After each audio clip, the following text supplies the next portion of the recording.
Ada kiriman email yang saya terima. Emailnya ringkas. Lazimnya email yang akan saya terima akan ada berbaris-baris ayat berkongsi pengalaman kisah misteri. Tapi ini kiriman email yang saya terima. Yang aneh dan peliknya, tidak ada nama pengirim. Alamat emailnya pun tidak seperti yang pernah saya lihat. Kalau biasanya kita pernah lihat Hotmail, Gmail, Ymail, Yahoo Mail, Live dan sebagainya. Tapi kali ini lain dari yang lain. Yang hairan, email yang saya terima merupakan tulisan ataupun yang mereka type. Tertera pada email tersebut adalah corak-corak bentuk-bentuk 3 segi, 4 segi. Kalau boleh saya katakan, ia adalah lambang Wijings, font yang digunakan. Saya pada mulanya tidak layan kiriman email itu. Jadi apa saya buat? Bila saya terima email, saya tengok, banyaknya pelik betul benda ni. Dia macam Wijing font. Itu merupakan font yang ada bentuk lah. Jadi kalau anda Google, anda akan tahu macam mana Wijing font sebenarnya. Email tu saya tak delete. Saya letak tepi. Dan saya periksa email yang lain. Dan kemudian teringat sesuatu. Itu adalah font Wijing. Saya copy semua. Saya masukkan dalam Microsoft ni. Kemudian saya cuba tukarkan font tersebut kepada font yang biasa kita gunakan, macam Times New Roman dan sebagainya. Terperanjat saya. Apabila itu adalah macam mentera. Saya rasalah. Tapi saya tak baca semua. Sebab entah benar atau tidak, ingat, jangan mudah percaya dengan apa yang saya cakap. Sebab ini mungkin saya tak pasti. Ada orang mengatakan walaupun mentera itu ditulis dan kita baca, walaupun kita tak lafaz tapi baca dalam hati, kalau baca dalam hati penuh, ia tetap dikatakan akan mujarab, dan mentera itu seolah-olah kita baca macam kita melafazkannya. Jadi bila saya baca, tengok ada benda yang tak kena, saya berhenti dan terus. Tak teruskanlah. Ada kiriman. Mungkin ada di antara anda, siapa di antara anda ada mendapat email sedemikian? Ia adalah beberapa baris font, Wijing font lah, yang banyak bentuk dia square lah, ada mungkin bentuk burung lah dan sebagainya. Dan kalau anda pernah terima dan mungkin anda tak pasti macam mana nak break the code, anda cuba buat macam apa yang saya buat, dan memang terperanjat dan terkejut lah. Kalau ada di antara anda, boleh beritahu. Dan mungkin saya rasa, mungkin saya pasti 99% dari anda yang terima email yang saya sebutkan tadi itu akan buang email itu. Anda ibaratkan ia sebagai spam. Itu saja. Email yang saya terima tidak ada tajuk, dan itulah yang saya dapat ketengahkan. Baik, Pergaria 897, sementara saya tunggu panggilan dari anda, saya ingin bacakan kisah selanjutnya. Ini datang dari seorang pendengar. Pengalaman daripada Husaini berkongsi peristiwa di rumahnya yang terletak di kawasan Taman Jurong. Apa kabar Casey? Selamat tengah malam kepada Casey dan juga kepada semua pendengar peminat rancangan MJ12 ataupun Misteri Jam 12. Nama saya Husaini. Pengalaman berlaku di belakang rumah saya di kawasan Taman Jurong. Casey, pada malam yang disebutkan, saya sedang mendengar rancangan MJ12 bersama dengan isteri saya dalam bilik. Jadi apa yang berlaku? Kata Husaini, apabila Casey berehat putarkan beberapa buah lagu, saya pun keluar dari bilik untuk menghisap rokok di jendela dapur rumah saya. Isteri tak suka saya hisap rokok dalam bilik maupun di ruang tamu. Jadi tempat yang boleh saya dibenarkan hisap adalah di tingkap dapur ataupun di luar rumah kawasan koridor. Nak keluar buka pintu memang malas, jadi saya pun pergilah ke tingkap dapur dan menghisap rokok. Sedang Casey putarkan lagu, isteri saya berada dalam bilik. Saya sedang hisap rokok, jadi pengalaman yang berlaku ini di kawasan rumah saya dan dalam rumah saya.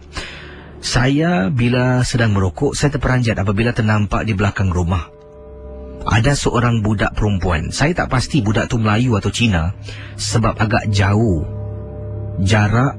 Saya nampak budak tu sedang berjalan pulang ke rumah. Mungkin di belakangnya pula ada seorang lagi wanita yang mengikurinya ataupun jalan saing belakang, kata Husaini. Jadi saya perhatikan budak ni tiba-tiba bila dia berjalan, dia berhenti. Saya nampak Casey. Kemudian dia gosok-gosok tangan kiri dan kanan, seolah-olah saya rasa dia dapat rasakan sesuatu yang tak benar. Kemudian langkah berikutnya laju dari langkah sebelum dia berhenti. Kali ini laju Casey, dia bergerak menuju ke arah lift. Benda tu makin laju ikut dari belakang. Jadi sedang saya menghisap rokok, isteri saya pun saya terdengar sedang berjalan masuk dapur dan masuk ke dalam tandas. Jadi saya nampak isteri masuk tandas. Saya tengok jam, mungkin Casey pun dah habis nak putarkan lagu. Saya pun habiskan rokok saya, kemudian tengok isteri dalam tandas, saya masuk ke dalam bilik. Pendengar Ria 897, kata Husaini, apabila sampai dalam bilik, terperanjat nampak isteri saya sedang baring di atas katil, menunggu rancangan Casey untuk bermula dan menunggu saya untuk masuk ke dalam bilik. Casey, awal tadi saya benar-benar nampak. Setelah penampakan tersebut, saya toleh belakang nampak isteri baru nak masuk tandas. Saya masuk bilik, nampak isteri sedang baring. Nak ceritakan pada isteri pun saya takut isteri saya jadi takut. Saya simpan kisah ni dan nak ketengahkanlah pada Casey dalam rancangan MJ12. Terima kasih dan selamat tengah malam Casey. Baik, pendengar Ria 897, saya minta kerjasama anda. Kalau anda hubungi saya, kalau anda segan nak ke udara, tak nak bercerita, boleh anda telefon saya balik. Sampailah anda mungkin dah ada confident untuk anda berkongsi pengalaman. Kalau anda nak cerita off air, saya terpaksa nanti putarkan lagu background music mungkin untuk 5-6 minit dan ramai mendengarkan rasa marah. Jadi saya harap anda faham keadaan. Jadi kalau anda rasa dah berani dan anda rasa mungkin anda dah nak ketengahkan, anda boleh hubungi saya di 669-11897. Pendengar Misteri Jam 12, saya akan berkongsi satu lagi kisah sebelum saya jawab panggilan anda. Yang ini kiriman yang saya ingin ketengahkan adalah satu lagi kiriman email. Datangnya daripada pendengar kita yang bertugas sebagai apa ni? Sekejap, mana tadi? Ini dia. Pendengar kita berkongsi pengalaman peristiwa. Ya, ini dia bertugas di tempat pembuangan sampah di salah sebuah kawasan di Singapura, tempat pembuangan sampah. Pengalaman yang dialami oleh Suhaimi berlaku lebih kurang pada tahun 2005 mengikut kiriman email yang dikirimkan pada saya. Dan katanya tempat pembuangan sampah yang dia bertugas dan perkara ini berlaku tahun 2005. Waktu itu sedang saya dan rakan-rakan berada dalam katanya control room lah, tempat pembuangan sampah ini. Kami bertugas sebagai technician di sana. Jadi apabila saya terperanjat, saya ternampak masa itu katanya di sini saya terperanjat apabila terlihat di tengah-tengah tempat pembuangan sampah di mana lori sampah akan tuang semua sampah-sampah dari lori tersebut ke dalam sebuah kawasan lah. Dari di situ sebelum sampah itu diremukkan, diproses, katanya terperanjat apabila terlihat di tengah-tengahnya berdiri macam ada orang. Casey, saya nampak dengan jelas ada orang berdiri. Jadi saya pun kata pada operator lah yang sedang bertugas. Jadi operator terus dengan saya memandang ke arah tempat yang saya lihat tadi, benda tu dah hilang, tidak lagi kelihatan. Dan penampakan ini berlaku bukan sekali, malah beberapa kali. Saya, rakan-rakan teknisian yang lain juga pernah nampak Casey di tempat yang sama, ada orang sedang berdiri di tengah-tengah. Dan apabila saya beritahulah pengalaman ini kepada pakcik saudara saya yang merupakan guru agama part time di salah sebuah masjid di Singapura, dan Pakcik saudara saya mengatakan biasalah tempat-tempat sampah macam ni adalah kampung dia, tempat permainan selain dari hutan, rumah kosong, bumbung rumah. Ini tempat buang sampah, tempat kotor, memang dikatakan tempat tinggalnya syaitan, jin, iblis dan sebagainya. Jadi kalau ternampak-nampak tu biasa memang tempatnya. Dan Casey, yang saya hairan, yang sering kali nampak ni adalah kita budak-budak muda. Mereka yang dah mapan, yang kerja sana, pekerja-pekerja daripada luar negeri lah, iaitu abang-abang Bangla kita, pekerja-pekerja Cina, tak pernah pun ternampak benda yang disebutkan. Malah pekerja Cina di Singapura ni pernah juga nampak orang berdiri. Hairan juga saya, katanya teman kita ya, Suhaimi, benda ni nak mengganggu, hanya mengganggu penduduk rakyat tempatan saja. Terima kasih dan juga selamat tengah malam Kisi.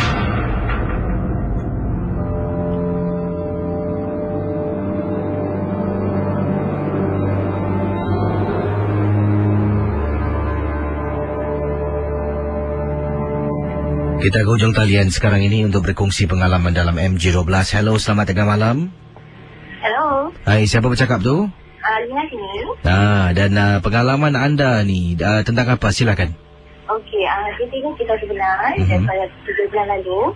Bila satu hari tu hari Khamis ni, malam Jumaat, saya tengah penat pada kerja. So saya beritahu dengan anak saya supaya jangan ganggu saya lepas saya masak semua, saya dah tidur. Tapi dalam pukul 12 semua minit malam tu, saya tidur tu, saya terdengar ada perempuan yang menilai. Dekat bawah tingkap lah. Jadi apa yang terjadi tu, bila saya terdengar ada menilai tu, saya keluar daripada bilik. Saya tak nak saya. Sebab dia suka, diorang suka dengar MJ12. Dia sekarang je, Adik, kalau nak dengar MJ12 tu, pelan-pelan sikit. Sebab Mama nak tidur. So, daripada pengetahuan saya, 12-15 minit tu, Casey belum start lagi dengan dia punya ni semua kan. So dia tengok ke saya, dia cakap, Mama ni kenapa? Kenapa tak dengar lagu? Mana yang 12? So dia tengok dia, apa yang saya dengar tadi? Jadi saya tidur balik. Tapi saya suruh anak saya yang kecil tu temankan saya. Sebab saya dalam kesakitan lah. Jadi anak saya yang kat luar ni, jadi dia boleh nampak makhluk halus. Tapi bila saya cakap gitu, dia buat bodoh je. Jadi anak saya yang lagi satu keluar masuk bilik. Dia cakap, kenapa Mama suruh adik kemakan sedangkan Mama kata jangan ganggu dia. So dia kata tak tahulah Mama ni.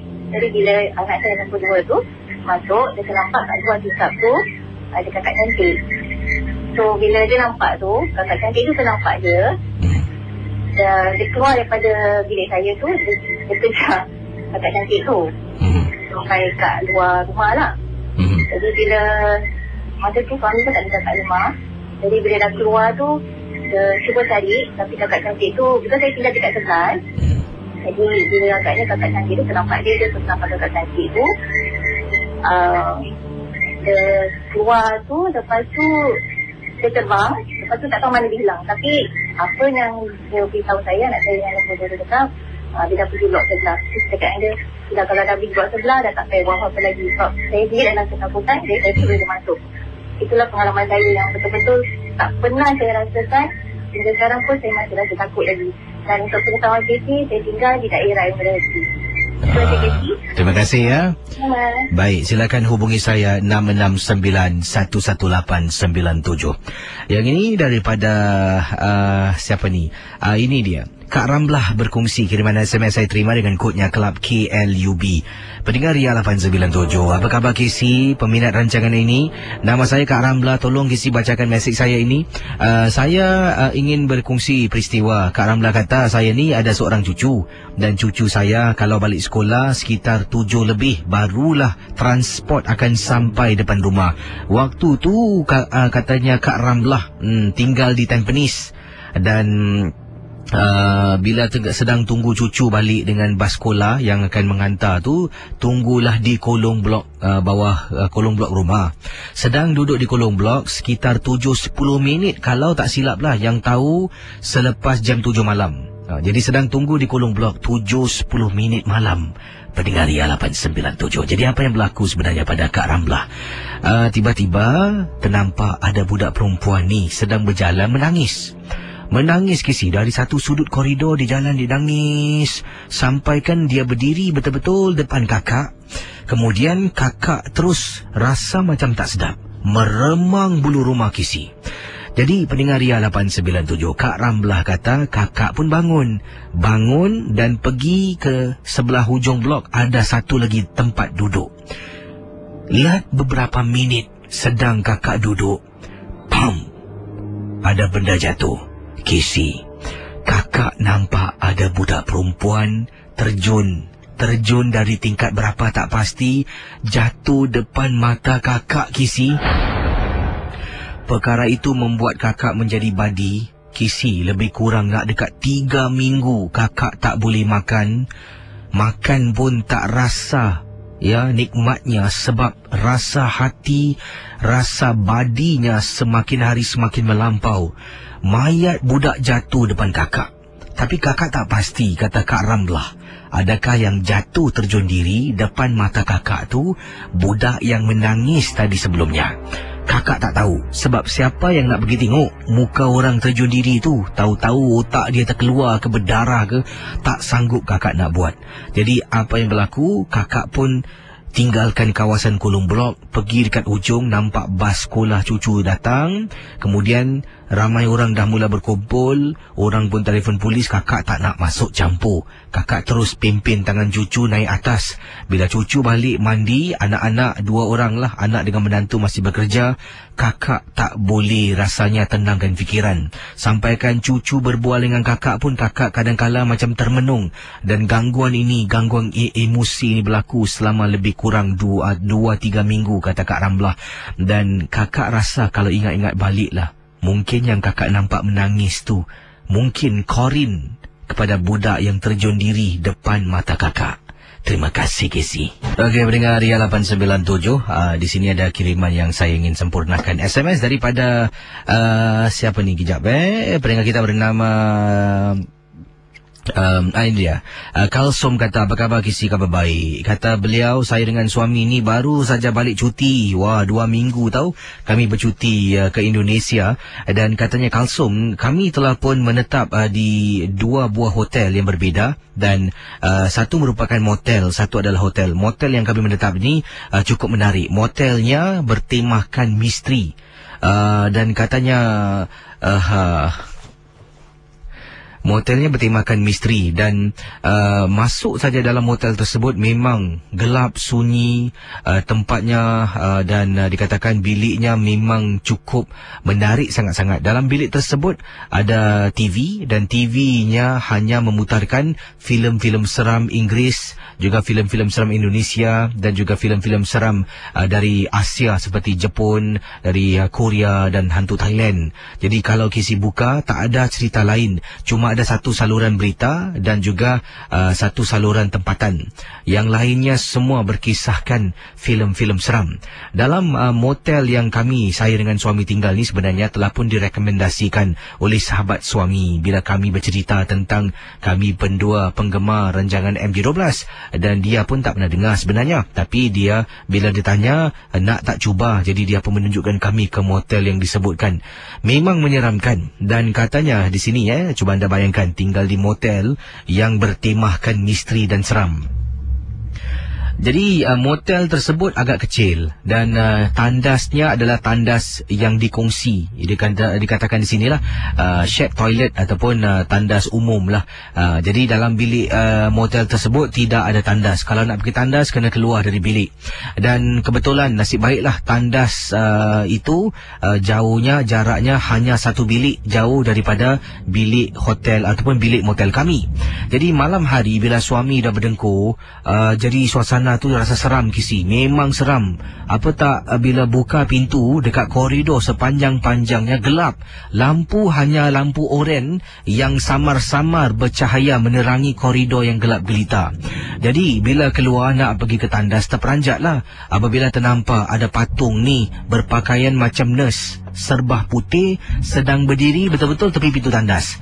Jadi katanya bila nak ke tandas sampaikan batalkan niat. Sebab apa? Terlampau takut. Masuk dalam, kejutkan suami. Suami macam malas, nak bangun tak nak bangun. Jadi saya ni dah tak tahan Casey, nak terkucil, kata beliau. Jadi akhirnya setelah lebih kurang 1 jam saya tahan. Memang dah tak tahan ni Casey. Kalau tahan lagi pasti katil akan basah. Saya kuatkan semangat. Saya keluar dengan membawa lampu solo sebab jalan koridor tu memang gelap. Walaupun ada lampu oren, memang tak terang. Saya bawa lampu solo lah. Dan solo patung tu, memang patung tu adalah manekin yang sedang berdiri dipakaikan pakaian nurse. Kemudian dekat tepi patung tu ada label mengatakan tentang sejarah hantu patung ini tentang apa. Dikatakan ini tentang dipetik dari filem Suster Ngesot. Bila saya baca, saya naik takut Casey. Nak tak nak masuk dalam tandas, saya legakan diri. Sedang legakan diri, baru tolak pintu tandas, alangkah terperanjatnya Casey. Saya tak pasti yang saya nampak ni yang benar atau tidak.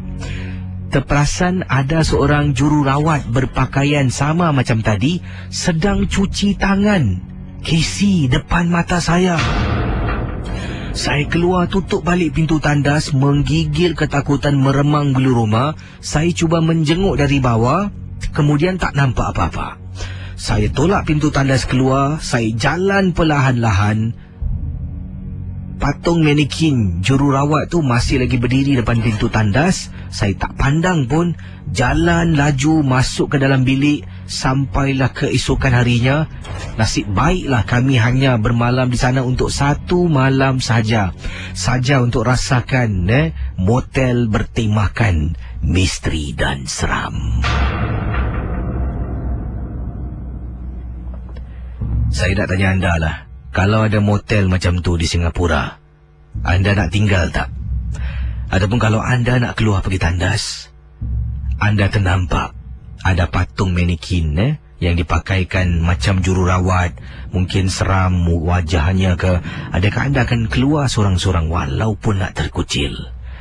Kalau tanya saya, tak apalah saya rela tahan sampai ke pagi. Tak apalah, biar pun katil basah asalkan tak rasa takut.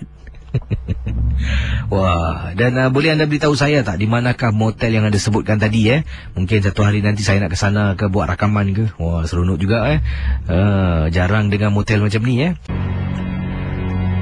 Pendengar Ria 897, Misteri Jam 12 akan diteruskan dengan pendengar kita Kak Su. Apa khabar Kak Su?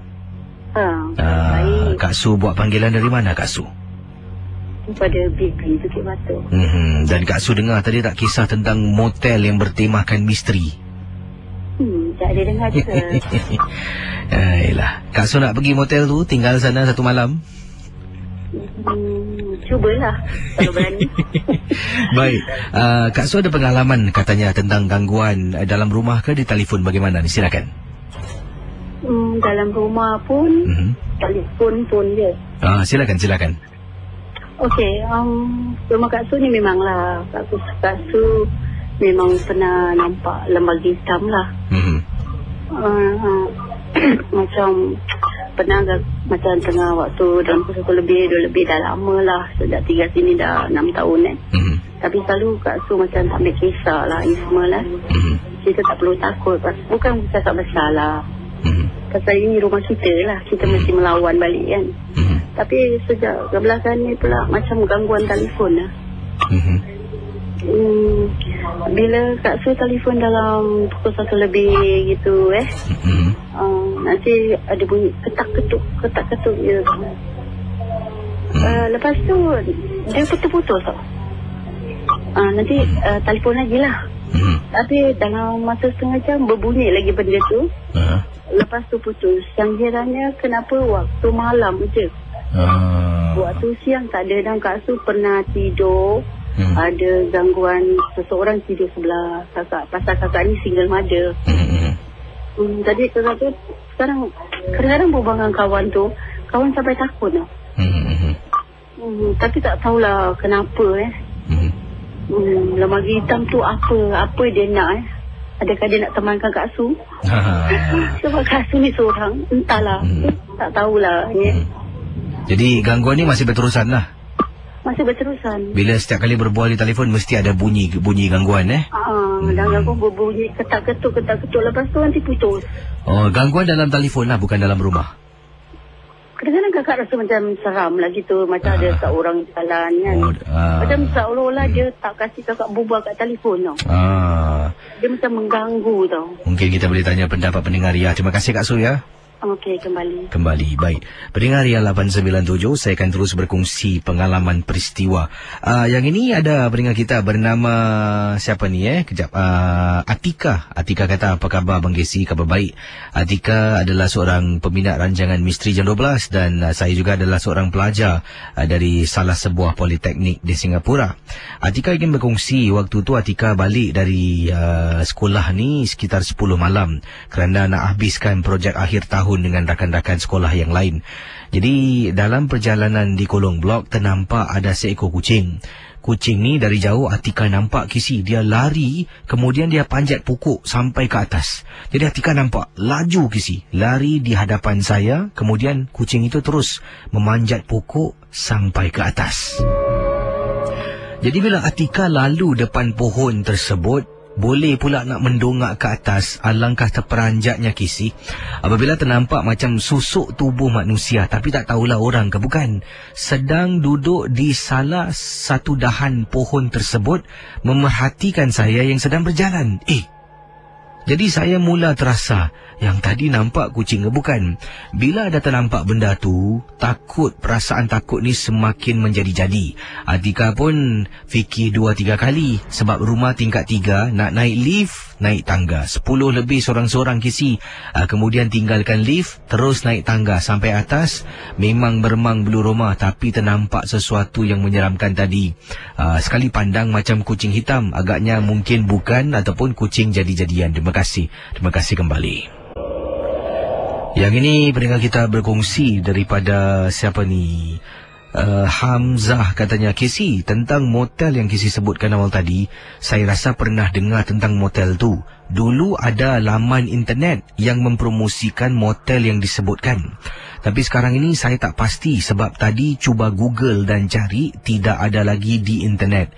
Kenapa agaknya? Dan apabila saya membacalah forum tentang motel tersebut, ramai mengatakan gerun. Ada juga yang mengatakan motel tersebut menggunakan ini dia, mayat-mayat orang yang betul yang telah pun dimummified dan diletakkan di sudut-sudut hotel untuk menambahkan aura seram misteri pada hotel ataupun motel yang Casey kongsi awal tadi. Sejauh mana kebenaran saya tak pasti, tapi Casey, ada ke orang nak tidur motel macam tu? Ada, macam tadi Kalsum dengan suaminya. Ada orang thrill seeker memang sukalah buat benda macam ni. Macam mana lah motel ni boleh buat duit Tak apalah. Nanti satu hari lah kalau saya mungkin ada duit, saya buka satu motel kecil, Misteri Jam 12 The Motel. Dalam tu macam-macam ada orang lah Mungkin yang akan menjadi pekerja counter greeting, selamat datang beranda semua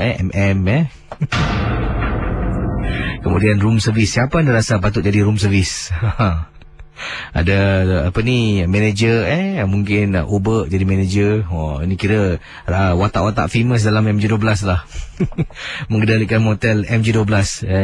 Baik, kita akan berkongsi sebentar nanti cakap tentang motel. Ada yang SMS ni kirimkan pada saya tentang hotel yang mereka tinggal di salah sebuah kawasan di Kuala Lumpur, dan saya rasa saya ada terima beberapa kali tentang hotel di Kuala Lumpur ni. Saya tak nak sebutkan namanya sebab mungkin ini cerita bidik, kita pun tak pasti, jadi janganlah hilangkan bisnes orang.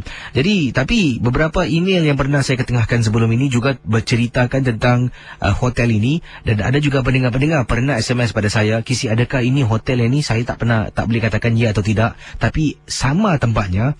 Jadi ini adakah bermakna kalau 1-2 orang cakap mungkin tak betul, tapi ramai dah katakan tentang tempat ini Sejauh mana kebenaran tak pasti, tetapi apa yang berlaku seorang pendengar berkongsi ketika dia dan juga keluarganya bersama dengan anak dan isteri menetap di hotel, di salah sebuah hotel di Kuala Lumpur. Ada satu gangguan yang menyeramkan berlaku dalam bilik hotel beliau. Akan saya kembali sebentar nanti. Jangan ke mana-mana, terus bersama Ria 897 FM.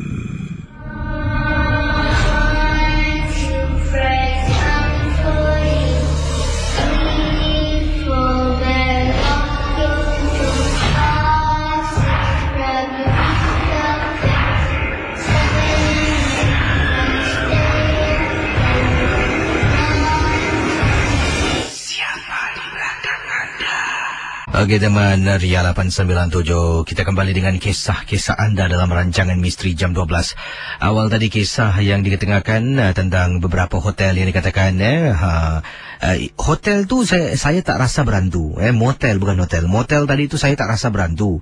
Tapi motel tu ada konsep misteri dan hantu. Sebab kalau tadi katanya koridor motel tu lampu warna oranye sama-sama menerangi, tak begitu terang. Tandasnya pula di luar, tandas tu dia panggil tandas umum lah, kena kongsi, dia central toilet. Dan juga di tepi tandas tu pula ada manekin, mungkin setiap hari disalin-salin tukar-tukar pakaian ke. Mungkin waktu yang Kalsum nampak tu mengenakan pakaian jururawat, mungkin besoknya lusanya tukar lain pula, medusa ke tak tahulah. Dan saya ada tanya anda di Facebook saya ni tentang motel yang tu. Sebab ada saya terima kiriman SMS daripada Zamri. Dia kata, kenapalah buang duit tidur motel konsep misteri? Itu je dia SMS pada saya. Dan saya tertariklah, adakah itu buang duit ataupun anda rasa mungkin mengalami sesuatu yang lain dari yang lain? Bagaimana? Apakah komen, pendapat, pandangan anda? Baik, kita akan teruskan dengan kisah misteri dalam rancangan Misteri Jam 12. Yang ini pula daripada pendengar kita yang bernama siapa ni?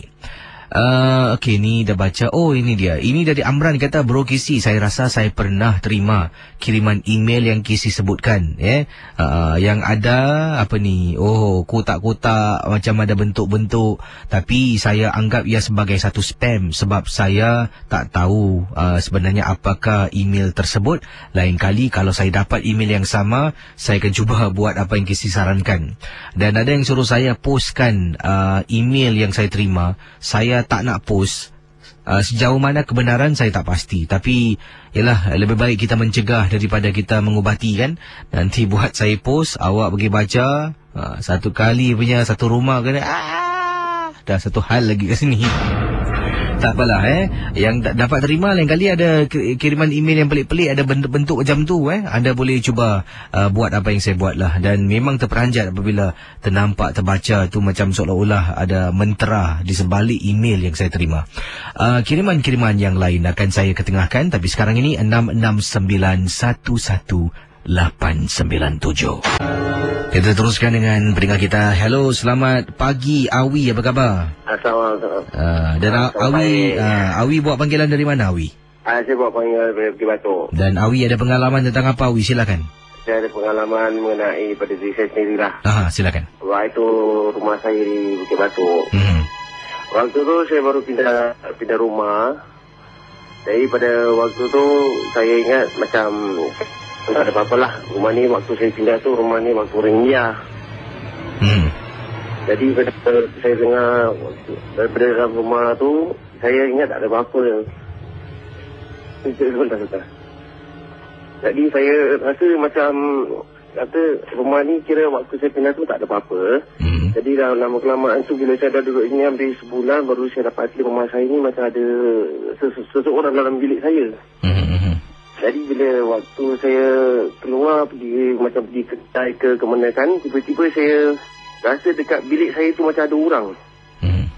Jadi saya tak, macam saya bila waktu saya pulang, bila saya tengok belakang langsung tu macam ada orang. Jadi saya macam ingat ada, saya tanya mak saya, siapa yang dekat dalam rumah? Dia cakap tak ada orang, tapi kat bilik saya tu macam ada orang. Tapi saya tak tahu macam mana satu hari tu bila saya tengah tidur, saya rasa saya macam kena peluk, kena pijak. Bila dah macam kena pijak gitu, saya macam sesak nafas. Nanti daripada hari ke hari tu, saya macam kata orang tu, bila ada rumah tu saya tak tahulah ada orang ke tak ada orang kan. Sampailah satu hari tu saya tersampuk. Ya, bila saya tersampuk, macam benda tu ada kat dalam rumah tu, dalam badan saya. Jadi saya cuma nak kasih tahu yang badan saya ni ada seseorang, iaitu dia punya Hanuman. Kira hantu India lah.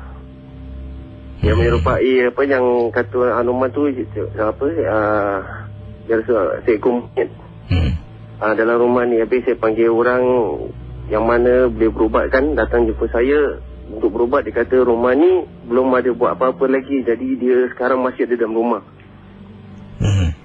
Dalam rumah gitulah. Jadi bagaimana sekarang dah pulih daripada belum lagi antara gangguan yang dahsyat, apa yang berlaku sebenarnya? Gangguan dahsyat tu, waktu saya tengah tidur saya kena pijak. Habis lagi dia peluk saya. Habis tapi tak nampak lah, cuma rasa. Memang dia ada. Oh, anda nampak depan mata ataupun cuma rasa? Saya nampak. Saya nampak. Tapi dia nampak dia menjelma macam-macam wajah, macam-macam rupa. Tapi yang kebanyakan dia rupa orang India. Jadi bila malam tengah tidur, ada orang ketuk pintu. Nanti saya jumpa gula-gula depan rumah saya. Nanti saya nampak ada benda dalam bilik tu, ada benda berjalan. Tapi ada benda jatuh, benda terlanggar lah. Jadi sampai sekarang lagi saya dapat macam benda-benda gini kan. Jadi saya harap pada siapa yang mempunyai rumah yang pernah ditinggalkan oleh orang kafir, harap buatlah sesuatu. Janganlah sampai terkena. Macam mana saya rasa sekarang. Saya dah mengalami selama 12 tahun. Wah, lama tu sampai sekarang lagi. Semoga anda jumpa ubat yang mungkin yang sesuai lah untuk gangguan ini. Terima kasih Awi. Sama. Baik, silakan 669-11897 Pendengaria 897. Saya janji pada anda awal tadi ingin saya bacakan kiriman daripada seorang suami, seorang ayah yang telah pun bercuti dengan keluarganya menginap di sebuah hotel di Malaysia. Dia ada sebutkan nama hotel dan saya tak nak sebut nama hotel sebab kita pun tak tahu sejauh mana kebenaran. Nanti terjejas pula bisnes orang kan. Jadi ini cuma kita berkongsi saja, benar atau tidak itu belakang cerita. Baik, kiriman daripada pendengar kita berkongsi pengalaman peristiwa dan dia gunakan nama samaran Abang Man, katanya dengan isteri dan seorang anaknya. Anaknya merupakan anak perempuan berusia 9 tahun dan perkara ini berlaku ketika mereka bercuti di sebuah hotel di Malaysia di Kuala Lumpur. Saya juga tak nak sebutkan hotel ini dekat dengan kawasan mana sebab kalau sebut pun nanti kawasan-kawasan tu punya orang marah pula kan. Jadi kata Abang Man, pengalaman beliau pertama kali, ini kali pertama. Sebelum ni dia dah tinggal di beberapa hotel lah yang katanya tidak ada masalah gangguan misteri. Tapi bila dia tinggal di hotel ini di Malaysia berdekatan dengan kawasan ...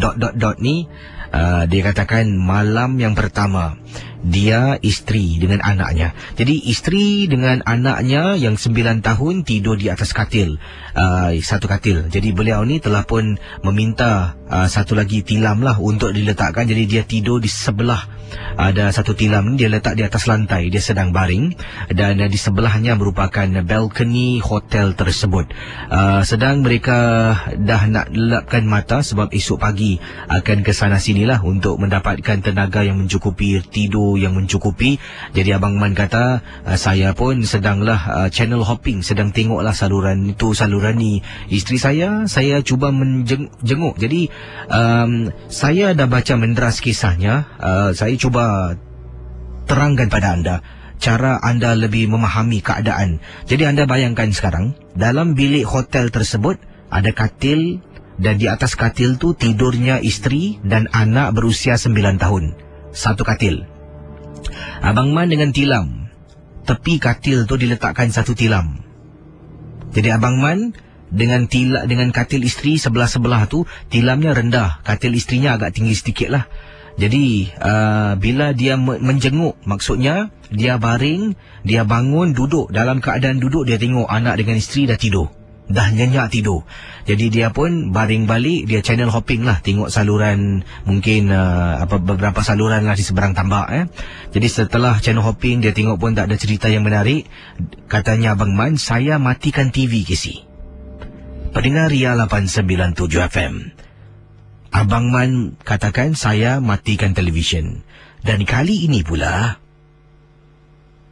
saya bangun dan menjenguk lagi. Saya bangun, duduk atas tilam, saya toleh sebelah kiri, di mana isteri dengan anak sedang baring.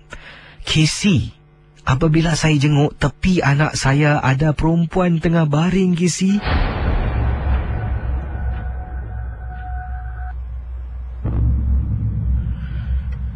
Bila saya nampak, saya baring balik. Dah meremang bulu rumah, bulu tengkuk saya. Nak jenguk lagi pun rasa takut. Tangan saya kejutkan isteri. Sambil baring, saya capai tangan saya, kejutkan badan isteri. Goyangkan badan isteri saya untuk kejutkan dia dari bangun, dari tidurnya, kata Abang Man. Mama,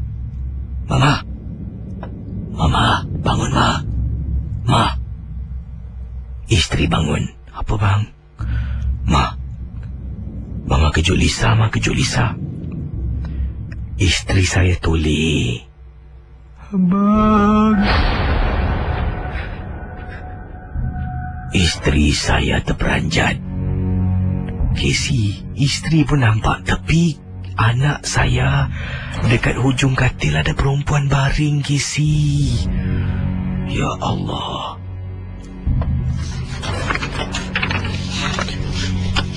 Pendengar Ria 897, isteri saya dah menangis. Tangan tutup mulut.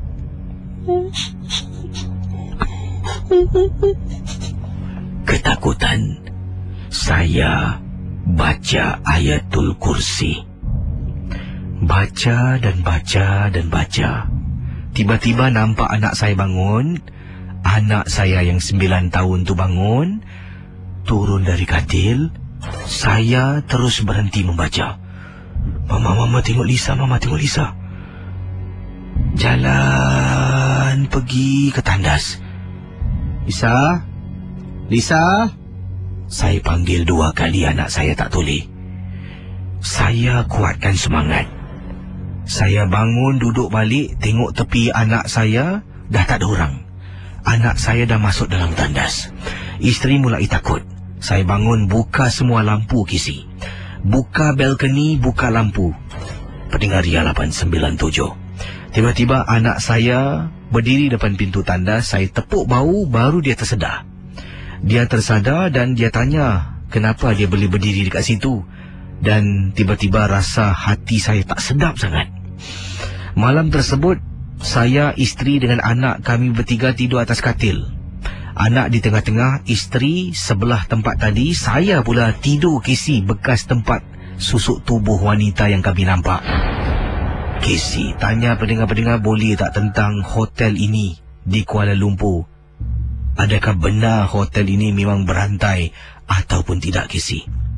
Terima kasih. Selamat tengah malam. Kita akan teruskan dengan Ober, dengan teman kita. Ober, apa khabar Ober? Alhamdulillah, wa iyyaka barakallahu fika. Alhamdulillah, Casey. Ini Ober kita pernah jumpa tempoh hari, ya, betul, Casey. Betul nak sebut. Dan Ober ada, katanya ada pengalaman Ober, Kalau pengalaman tu adalah, Casey. Tentang apa Ober? Tentang gangguan di rumah saya dulu, Casey. Rumah di Bedok kan? Rumah lama lah. Rumah lama saya lah. Di Bedok. Dan pengalaman tentang rumah Bedok ni sebenarnya apa yang berlaku? Jadi rumah saya tu mula-mula saya tinggal 8. Tidak ada apa-apa. Cuma apa ni, macam biasa. Jadi satu hari tu, waktu kita tahu, kata dia, waktu dia mandi tu macam mana orang lihat dia ngendap kata. Okey, jadi kalau ikutkan mana boleh tinggal 8 boleh ada orang ngendap kan? Jadi apa ni, saya tu bilang jangan meripik. Kemudian anak-anak saya pula waktu dia mandi tu dia kalang kabut keluar. Pasal dia mandi dalam master bedroom dalam bilik saya lah. Dia kata kenapa macam ni? Macam ada orang tengok kata dia. Jadi apa yang saya buat, okeylah saya bilang ini kalau dah ada gangguan sini, isteri saya kena, anak saya kena, saya bilang ini tak boleh jadi. Saya bilang ini makhluk jahannam ni sudah menghadap dan mengganggu keluarga saya bilang. Dan siapa yang buat? Jadi saya jumpa guru saya, dan bertanya dengan dia apa yang saya harus buat. Jadi katanya dia bikin gini. Jadi alhamdulillah gini. 4 malam berturut-turut saya lakukan apa yang guru saya buat. Saya bilang kalau kau benar-benar apa ni niatnya tak baik dengan saya, kau datang jumpa saya bilang sama dalam nyata ataupun dalam mimpi. Jadi alhamdulillah waktu saya turun, anak-anak saya semua tidur di luar, saya sendiri yang tidur di dalam bilik surah. Jadi ketika malam yang keempat tu macam-macam position saya tidur melintang, tukar kepala di tempat biasa gitulah. Malam yang keempat waktu saya melintang tu, kepala di bahagian kepala tu, kaki saya itu melintang pergi ke bilik mandi. Jadi malam itu betul-betul saya rasa lain macam lah dia kata, ini sedang confirm dia mesti datang, dia bilang. Jadi dalam pada itu saya dalam keadaan separuh tidur dia, tapi saya masih ingat lagi tu. Saya datang ni, kamu siapa, saya bilang. Saya bilang dia 3 orang memang ada kat situ, kata dia. Saya bilang kamu kalau ada kat sini jangan ganggu keluarga saya. Kamu daripada mana? Dia bilang dia daripada Thailand. Yang herannya dia orang Thailand boleh cakap Melayu dia. Jadi saya tanya nama dia. Saya bilang saya masih ingat lagi nama dia. Siapa yang saya ingat? Nama dia Targit. Dia kasi tahu. Saya bilang kamu kalau dia mau di sini memang tempat kamu. Kamu boleh di sini, kita boleh berkunci tempat. Tapi jangan ganggu keluarga saya bilang. Jadi kata dia tidak. Saya bilang kalau kamu ganggu, saya bilang kamu kalau ganggu, saya akan bakar kamu dengan kalimah Al-Quran, saya bilang gitu. Jadi alhamdulillah dia bilang tidak, dia tak nak ganggu, cuma dia nak berkenalan aja gitu. Dia nak berkenalan. Dia bilang nak berkenalan, sudah tengok, jangan ganggu saya lagi, dia bilang. Wah, jangan sampai anak saya ketakutan, keluarga saya ketakutan, dia bilang gini. Keluar dia bilang. Jadi alhamdulillah lepas berapa hari tu anak-anak dia macam tak ada macam yang biasa keluar masuk ni, perasaannya macam mana, dia bilang. Ada orang yang tak ada. Jadi alhamdulillah berkat tunggu ada ustaz saya, guru saya tu, masalah saya tu sudah dapat diatasi. Saya ada lagi cerita-cerita yang terhenti, insyaAllah nanti lain kali saya dapat nembusi, saya akan hubungi cerita yang banyak. Yang mana orang diganggu saya, alhamdulillah apa yang saya suruh dilakukan, hilang semua alhamdulillah dengan izin Allah. Saya gunakan dengan kalimah Al-Quran dan suruh dia sendiri yang melakukan. Terima kasih Obak ya. Ya, terima kasih. InsyaAllah nanti kita jumpa lagi. Banyak lagi cerita ni, pengalaman ni. Boleh Obak. Terima kasih. Sama-sama kisah. Assalamualaikum warahmatullahi wabarakatuh. Waalaikumsalam warahmatullahi wabarakatuh. Dari pendengar kita pertama kali dengar suara dari Obak, kita berkongsi pengalaman baik pendengar di halaman 97. Saya ingin sentuh yang ini. Kalau tadi kisah tentang sebuah hotel di Malaysia, di Kuala Lumpur lebih tepat lagi, penampakan ada makhluk seperti seorang gadis yang baring sekatil dengan anak dan isteri. Diceritakan oleh Abang Man ketengahkan awal tadi. Yang ini pula kisahnya agak serupa, tetapi pengalaman yang dialami ini berlaku bukan di hotel, tetapi pengalaman ini berlaku di dalam rumah. Yang diceritakan oleh pendengar kita bernama Udin. Udin kata, apa khabar Kisi? Khabar baik. Kisah malam ni semua seronok dalam rancangan Misteri Jam 12 dan harap Kisi dapatlah bacakan peristiwa pengalaman saya, kata Udin. Perkara ini berlaku waktu itu saya belum ada rumah, baru berumah tangga dengan isteri. Jadi tinggal bersama dengan mertua saya. Untuk saya ini rumah baru. Rumah saya sebabnya saya ramai adik-beradik, jadi isteri tak dapatlah saya dengan isteri tinggal di rumah ibu saya. Jadi saya ikut isteri tinggal di rumah mertua. Dan isteri dahulunya, isteri saya ni ada seorang adik perempuan. Adik perempuan isteri saya katanya meninggal dunia akibat kemalangan jalan raya motosikal. Tunangnya kemalangan dan dikatakan di sini tunangnya terselamat, hanya cedera-cedera parah. Tetapi adiknya meninggal di tempat kejadian. Bila kami berumah tangga, saya, kata Udin, meninggalkan keluarga saya dan menetap di rumah mertua dan juga isteri sebagai keluarga yang baru. Memang kekok sangat Casey tidur rumah orang. Nak bangun tengah malam, nak tengok TV waktu malam pun kadang-kala rasa macam tak kena gaya. Walaupun mak mentua saya dengan bapa mentua saya memang baik. Dia kata buatlah macam rumah sendiri, mereka tak kisah. Saya ni pula memang susah Casey. Waktu bujang di rumah pun saya suka duduk di ruang tamu menonton TV. Kadang-kala menonton DVD, kadang-kala jualah channel hopping, kata Udin. Jadi bila dah ke rumah keluarga baru, bila isteri dah tidur nyenyak, saya tak boleh tidur Casey. Cuba pejam mata, golik kiri, golik kanan tak boleh. Jadi saya keluar dari bilik. Bila keluar dari bilik, saya nampak ada orang duduk di sofa. Dan saya fikirkan pada mulanya merupakan pembantu. Sebab rumah tersebut merupakan rumah yang dimiliki oleh mertua saya. Dan mertua saya ada menggajikan pembantu rumah. Pembantu ada biliknya sendiri. Jadi pembantu ni sedang duduk di ruang tamu dalam keadaan gelap. Saya pun keluar, saya buat air dan kemudian duduk di hadapan. Pembantu sedang duduk, tak layan, duduk diam. Jadi saya pun carilah remote TV, saya hidupkan TV nak menonton, tengok ada cerita apa. Jadi sambil tu saya rasa macam tak kena gaya. Saya pun tanya, namanya Titin. Titin, kamu belum mau tidur lagi? Besok kan nanti nak bangun pagi nak ke pasar bersama ibu. Saya cakap dengan Titin. Titin tak menyaut, diamkan saja. Jadi katanya Udin, saya pun menyangkung di hadapan almari TV. Kemudian saya membelik DVD, VCD yang ada. Tengok cerita apa nak tonton. Tiba-tiba Casey, saya terdengar orang buka pintu. Toleh belakang, mungkin agaknya Titin dah masuk bilik, dah tidur. Okeylah. Saya pun tengok tak ada cerita yang menarik, tak apalah. Saya tutup semua, saya masuk ke dalam bilik dengan cawan saya yang berisi air. Saya pun minum sampailah saya penat, barulah terlelap sampai keesokan paginya. Jadi bila keesokan paginya, isteri saya keluar, pergi pasar dengan ibunya, dengan pembantu rumah. Saya tinggal dengan bapa mentua. Bangun, bapa mentua sedang baca surat khabar. Jadi saya pun duduk berbual-bual sampailah isteri dengan pembantu balik. Mereka masuk ke dalam, saya pun tolong angkat-angkat barang, masukkan ke dapur.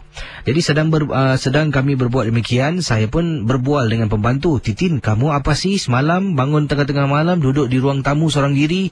Jadi Titin tengok saya, Bapak, bila masa saya bangun semalam saya sedang nyenyak tidur. Jadi saya terperanjat. Jadi isteri tengok, bang, apa pun cakap? Tak ada, semalam barulah saya ceritakan apa yang saya nampak semalam. Dan Casey, itulah pertama kali dalam rumah tu orang kena ganggu. Saya rasa mungkin saya orang baru dalam keluarga ini. Nak cuba test market agaknya. Terima kasih dan selamat tengah malam Casey. Yang ini kiriman-kiriman SMS. Ada pendengar-pendengar kita berkongsi peristiwa pengalaman. Dan tentang, ada yang ramai tanya saya hotel. Saya ni bukan tak nak beritahu, ya, sebab saya tak nak sebarkan fitnah. Saya pun tak pasti cerita tu betul ke tidak. Kalau saya beritahu anda percaya kata-kata saya, dah kan satu fitnah saya sebarkan. Ada yang kata, Casey, lain kali jangan tak nak cerita nama hotel, jangan kongsilah. Kan saya kata jangan percaya semua ni. Tapi saya takut saya sebut nanti orang percaya. Dah satu hal lagi, buat apa kita sebar fitnah. Saya periksa dulu, saya tidur hotel tu. Kalau dah terkena baru saya bilang. Tapi pertama kali saya takkan tidur lah hotel tu.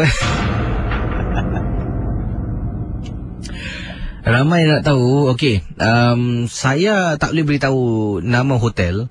Tapi hotel tu adalah hotel saya gunakan. Ini clue pembayang. Hotel kita semula. Recycle. Pam-pam lah, buat fikir sendirilah.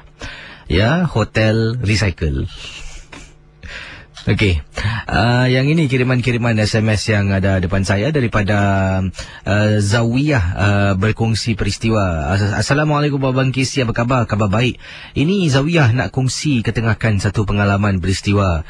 Tempoh hari ikut ibu pergi berubatlah di sebuah kawasan, di sebuah blok di kawasan Bedok, kata Zawiyah. Dan bila naik rumah orang ni, ibu berubat, Zawiyah duduk di ruang tamu sedangkan ibu masuk dalam bilik tuan rumah. Memang seram Kisi, sebab dalam rumah tu cuma tuan rumah seorang saja yang ada bila kami datang. Dan ibu pun bertanya, awak kat rumah dengan siapa? Seorang? Sunyi je, dia kata. Seorang. Suami, anak-anak semua tak ada. Suami bertugas, anak-anak keluar. Jadi ibu tuan rumah mengatakan suruh tunggu di ruang tamu sekejap. Dan ibu masuk ke dalam untuk berubat lah. Jadi saya pun duduklah di ruang tamu. Dan katanya dapurnya gelap, cuma lampu di ruang tamu dihidupkan. Sedang saya duduk, tiba-tiba saya terperasan macam ada orang bergerak tau. Orang berjalan di ruang dapur rumahnya. Jadi bila tengah duduk nampak sesuatu bergerak, kita toleh lah. Saya toleh dan tengok. Tengok tak nampak apa-apa pun. Tak apa, saya diam. Beberapa minit kemudian benda yang sama berlaku Kisi. Kata Zawiyah, saya naik takut meremang bulu rumah. Jadi apa yang berlaku? Saya pun berdiri, saya pun pergi ke bilik, depan pintu bilik di mana ibu saya sedang dirawat. Mungkin diurut lah. Saya ketuk pintu bilik beberapa kali. Saya panggil, Bu. Jadi saya dengar suara makcik yang mengurut, yang mengubat ibu saya, kata sekejap Tiba-tiba di belakang Kisi, saya toleh terperanjat saya apabila bilik makcik sebelah ni kelihatan macam ada pocong sedang baring di atas katil. Tak tahulah katil anak ataupun katil apa. Sedang baring Kisi, benda tu macam sekali pandang macam bantal peluk, dua kali pandang macam gula-gula. Saya naik takut dibuatnya. Kemudian dia buka pintu, dia tanya ada apa. Saya nak duduk dalam, boleh tak? Tak sedap hati lah duduk luar. Makcik tu tengok saya atas bawah Kisi. Dan kemudian dia tanya saya satu soalan. Ibu saya pun tak tahu. Sampai sekarang saya tak beritahu. Afsal, kau nampak Masuk. Tiba-tiba menjadi marah pula. Barulah saya tahu mungkin makcik tu menggunakan sesuatu mengurut ibu saya. Supaya ibu, mungkin saya tak pasti juga, datang berkali-kali mendapatkan khidmat dari dia. Bila pulang, saya pun kata pada ibu, nak cuba urut tempat lain tak? Sampai sekarang saya tak beritahu sebenarnya apa yang saya nampak. Tapi ibu dah pun pergi berkali-kali dan saya tak temankan dia lagi sebab saya rasa takut pergi rumah makcik. Kisi bayangkan, ibu balik dari urut setelah kami pergi. Waktu itu ibu balik dari urut. Yang saya tak ikut, ibu mengatakan, Cik Sam tanya kau, kenapa tak datang? Dia kata dah lama tak nampak. Kisi, bolehkah Kisi makcik tu sampai cari saya? Terima kasih dan selamat tengah malam Kisi. Okey, ni ada kiriman SMS. Mohon maaf saya ada banyak SMS tadi tu. Saya dah bacakan yang ini daripada pendengar kita. Ini ada seorang ejen rumah berkongsi. Katanya, Kisi, salam perkenalan. Okey, jangan sebut nama ejen saya sebab saya tak nak orang tahu siapa. Saya gunakan nama samaran. Okey, nama samaran Zul, bukan nama sebenar. Zul bertugas sebagai ejen rumah. Dan saya katanya baru-baru ini pernah membawa pelanggan saya pergi viewing flat lah. Rumah flat ni adalah rumah flat yang nak dijual, resale unit. Dan tuan rumah dah jarang balik sebab tuan rumah dah ada bisnes di luar Singapura. Jadi flat tu terbengkalai. Tuan rumah pun buat keputusan untuk menjualnya. Rumah tu berbulan-bulan kosong. Bila masuk saja boleh nampak Kisi berabuk sangat rumah yang dah tak diuruskan. Jadi pertama kali saya dapat kunci dari tuan rumah. Tuan rumah tu amanahkan saya datang rumah, cuba tengoklah kalau ada benda-benda tak elok ke berselirak, boleh tolong betulkan tak. Jadi supaya senang flat itu dijual. Saya pula ada banyak pelanggan harus saya bantu. Kemudian pada hari tersebut sekitar pukul 10 malam, sebab keesokan pagi pukul 8 pagi klien saya nak jumpa saya, nak tengok flat ni lah. Jadi Sebelum balik tu, saya on the way, saya tinggal Pasir Ris, flat tu pun di Pasir Ris. Saya masuk ke dalam flat tu, buka pintu, wah KC, dapat rasakan lah panas, bahang sangat. Jadi saya pun kemaslah ada benda-benda yang berselirak sedikit dekat flat tersebut. Dan katanya, bila saya nak keluar, saya terperanjat apabila ternampak flat tu memang dah berabuk. Ia berabuk sangat sebab dah berbulan-bulan kosong. Terperanjat ada tapak kaki budak kecil. Betul ke si? Sebab bila dipijak tu ada bekas tapak kaki anak kecil. Dan saya pun tak fikir panjang sebab dah terlampau penat. Saya pun balik ke rumah dan keesokan harinya saya bawa pelanggan saya melihat viewing flat tersebut lah. Itu saja pengalaman saya. Terima kasih dan selamat malam. Hello, selamat tengah malam. Ya, apa kabar Casey? Ya, Pak Radin maaf handphone dah ada flat tapi ada 2 bar lagi. Okey, silakan. Ini Pak Radin nak cerita ada chronic case lah Casey. Silakan. Ini Pak Radin nak cerita Casey yang dipanggil apa tahu chronic case, harapkan pagar makan padi. Rupanya kalau kita ada kawan macam mana Wak Imah Pak Radin cakap untuk anak laki-laki atau perempuan, if you get a best friend award, walaupun ada perkara Casey, sahabat baik ini kita boleh berkongsi rahsia, tapi ada jangan Casey. Ini terjadi kepada 2 perempuan sahabat baik yang begitu akrab. Dia pergi mana-mana semua, kadang-kadang dia akan berdua. Tapi cuma satu Casey, apa yang terjadi, dia telah disuruh oleh ibunya Casey untuk membuat seseorang kesian. Jadi dia bawa perempuan ni pergi ikut engkau temankan aku boleh tak? Mak aku ni kerja factory, jadi mak aku ni dah geram dengan supervisor aku. Dia tak nak, kita tak nak sebut apa bangsa, tapi kita pergi tempat ni dan mak aku minta kalau boleh orang ni keluar daripada kerja lah. Casey dengar tak Pak Radin cerita? Ya, saya Pak Radin. Jadi dia ikut teman, jadi dia ikutlah kawan perempuan, dia bawa lah kawan setia dia. Siapa sangka kawan yang baik akhirnya rupanya bermusuhan, ditikam balik pula, di step back. Apa terjadi motif kita Casey Pak Radin?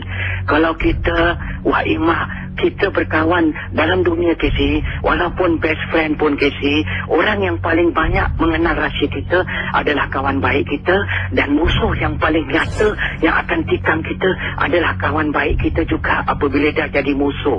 A real best friend will become more savage if they know you are hurt them, because they know your weak point. Jadi kalau sesiapa, kalau kawan baik, there are things that kita tak boleh terlampau jujur dengan kawan setia. Kalau ada masa tu, janganlah rahsia peribadi mak kita pun minta dia tolong temankan. Ini silap. Siapa-siapa kalau ada peribadi mak ke apa, kalau boleh silap juga maknya, pergilah jumpa dengan orang pakar tu, janganlah bawa kawan. Jadi mak dia tu minta mak dia tu irit kawan perempuan, dia buat irit kawan perempuan dia tu, temankan mak dia. Tapi yang Pak dia nak cerita Casey, terjadi pula pergaduhan antara 2 kawan perempuan ni, dan Casey tahu apa tak? Dia telah pergi ke tempat yang asal, yang dia tahu ada tempat pakar yang boleh menghapuskan ada dalam ilmu hitam itu. Dan dia apa jadi, dia pula menggunakan pakar tu, dia attack kawan baik dia. Ini dipanggil apa tak Casey? Kawan tikam kawan, pagar, arahkan pagar pula merempuhkan pagar yang kita lagi satu pakar. Jadi untuk motif Pak Ali nak cerita Casey, sebenarnya dalam ilmiah persahabatan, dalam misteri persahabatan, kita boleh setia dengan kawan, tapi ada rahsia-rahsia teman-teman setia kita pun kita tak boleh share, sebab kita tak tahu Casey, dalam waktu yang masa kadang-kadang kawan yang terbaik, kalau dia jadi musuh kita Casey, dendam dia lebih dahsyat dan lebih teruk projek daripada kita, sebab dia mengenal the good, the bad, ugly point kita. Jadi itu pasal bila ini Pak dia nak cerita Casey, lepas dia balik sekali, dia sudah terkena satu penyakit yang dipanggil apa tak Casey? Badan dia semua macam ibarat nak kena chronic cancer. Dalam badan dia semua ada lump. Jadi bila doktor test, doktor screen itu cakap, you got a not polyp, not a lump. But when we touch, there's nothing. But why? Kenapa ada benjol-benjolan? Ini dipanggil apa kau Casey? Sihir yang dipanggil, kalau boleh dia nak bikin satu sihir yang dipanggil hidup penyakit, hidup segan mati tak mau. Kau seperti lip jam, nak pergi tingkat 10 tak boleh 20. Ibarat penyakit melarat Casey, makan paket macam tupai mati berakan. Sebenarnya ada juga pakar-pakar yang boleh menggunakan alam gaib yang badan kita tu boleh nampak benjolan dan seperti lam atau polips dalam perut, dalam dada. Tapi bila di scan, benda tu tak ada kanser, tapi benda tu membengkak dan merah ke si. Jadi bila Pak Din datang, Pak Din tanya, Pak Din scan, Pak Din tanya sama dia, engkau penghabisan kau ada tak bermusuh dengan siapa?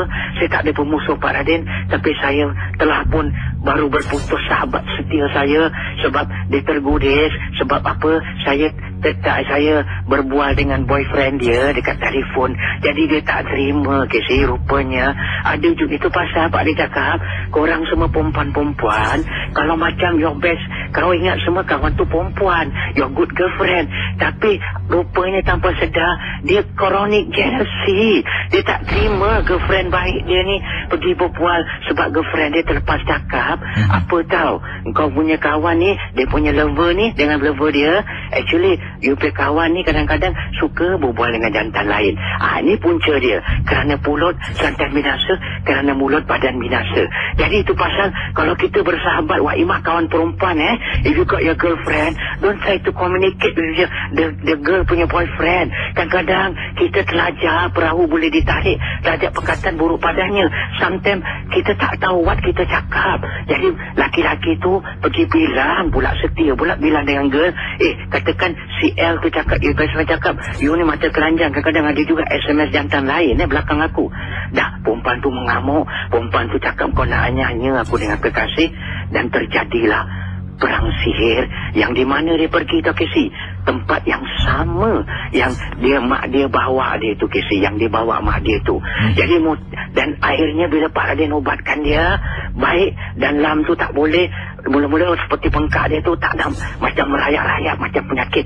Tahu tak, macam ibarat benda bergerak-gerak gitu, macam biji tu pusing sana pusing sini.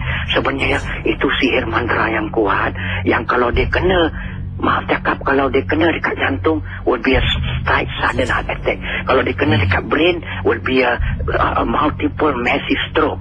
Jadi sebenarnya mak dia cerita, Pak dia dapat mengatasi penyakit kronik dia ini, sihir ini dan dipanggil apa tau Kesi, berpunca daripada jagalah, think before you talk, think before you create. Kalau boleh, kalau kita berkawan dengan kawan baik macam mana pun, don't get involved in the boyfriend punya affair. Biarlah lover kau dengan boy, janganlah kau berbaik. Tengok tersalah cakap, dah geram, dah jadi satu permusuhan, main pula tembak-menembak, cara pakai bomo Kesi.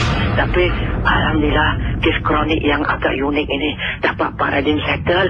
So whoever down there, if you got a best friend, jaga hati kawan dan jaga bahasa. Don't hurt and don't get involved lah. Kalau girlfriend tu ada boyfriend, jangan nak sembang-sembang. Kawan dengan kawan perempuan sudahlah, leave them alone. Jangan masuk kepo. Baik, Assalamualaikum.